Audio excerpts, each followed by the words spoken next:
So like I said, I made it through this situation. I made it through my past situation. I will make it through this situation, right? So that is reframing it, you know, and say something to yourself like, I choose to do something different. I choose to react in this way. I choose to look at X, Y, and Z. And I choose to face the issue. And by facing the issue, what does that look like? You know, how does that measure out for you? Do you have to find another stream of income? Do you have to find another place to stay? Do you have to reach out to an agency that's going to help you? Do you have to get, for me, these are things I have to evaluate. Do I need to get into a financial literacy class? Do, you know, just figuring out that out, right?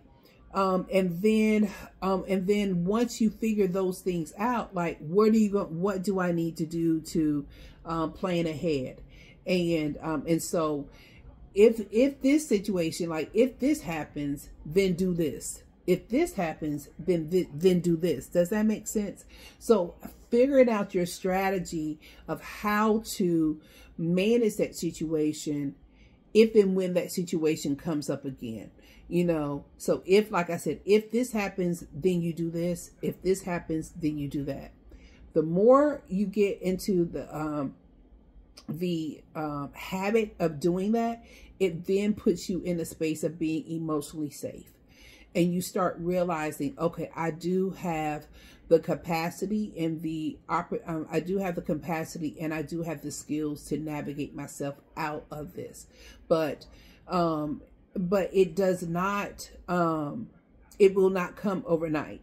You have to be patient and you have to be persistent with doing those things that are going to help you acknowledge that I am being activated in this moment. I know where the root cause is coming from.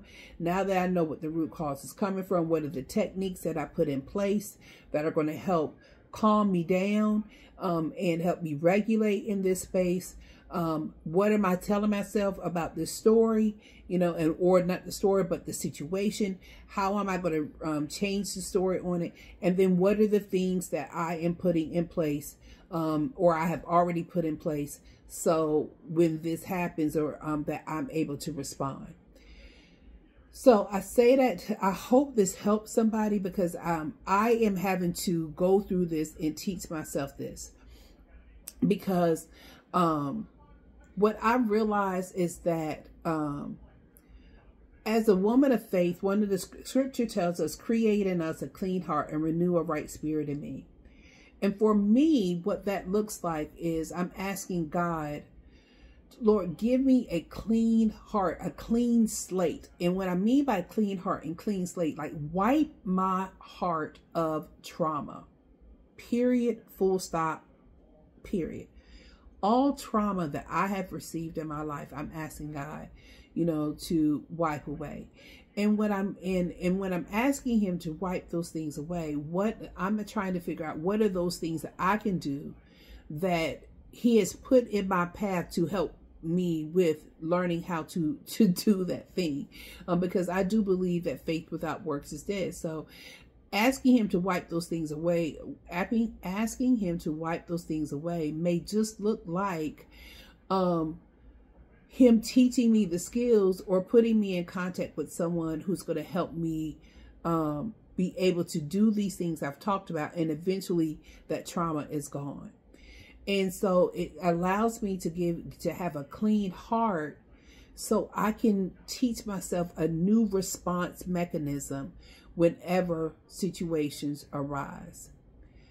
Like I said on the other video, for me, my biggest bully in the world, my big gorilla, my big boogeyman, my big whatever that thing is that scares you. Like I do not like clowns.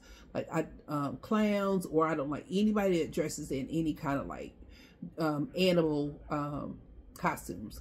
Or rabbits, none of that stuff. I do not like that kind of stuff. So I say that to say, whatever form of bully that you want to frame that thing, for me, that is financial. And whenever I'm not able to pay a bill or take care of something the way that I want to, it sends me into a deep panic attack space. And because I never want to go back to being evicted. I never want to go back to having my vehicle repossessed. Well, my car is paid off, so my truck is paid off, so that's not going to happen.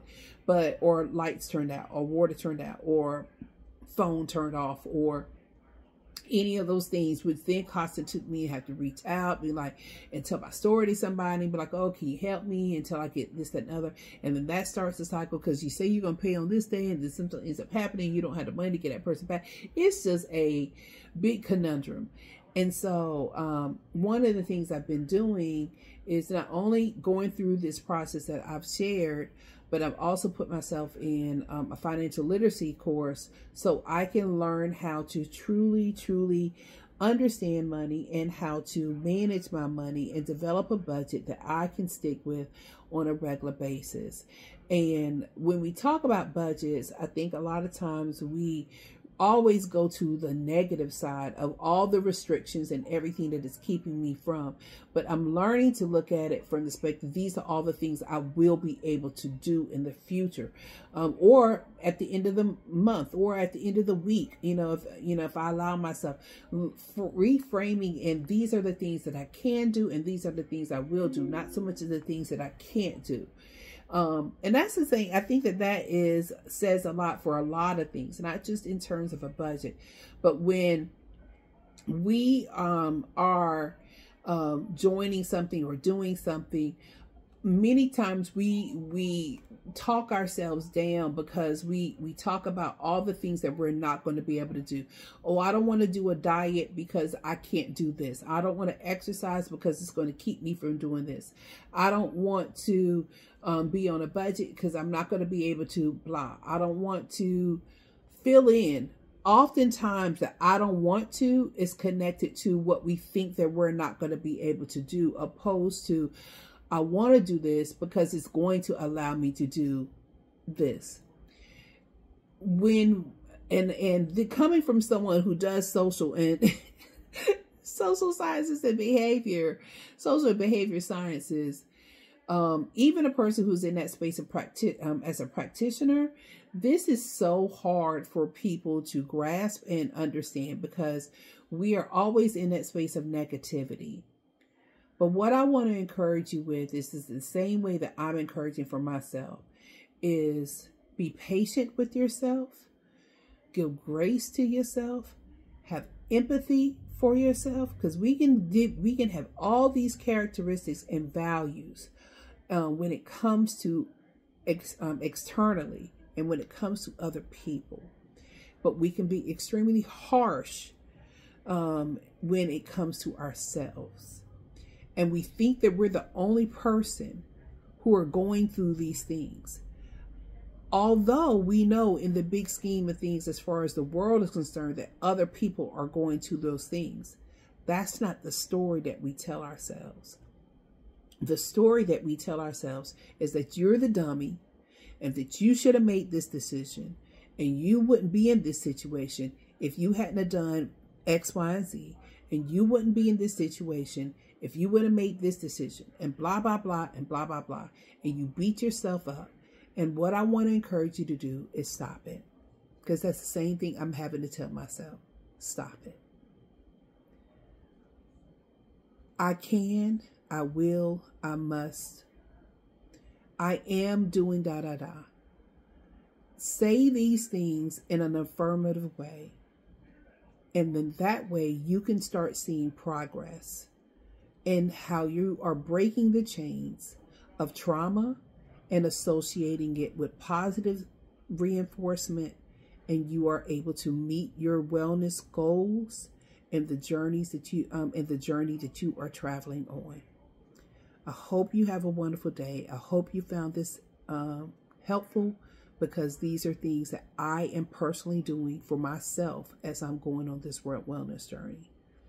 So have a great afternoon or great evening, and we will talk soon.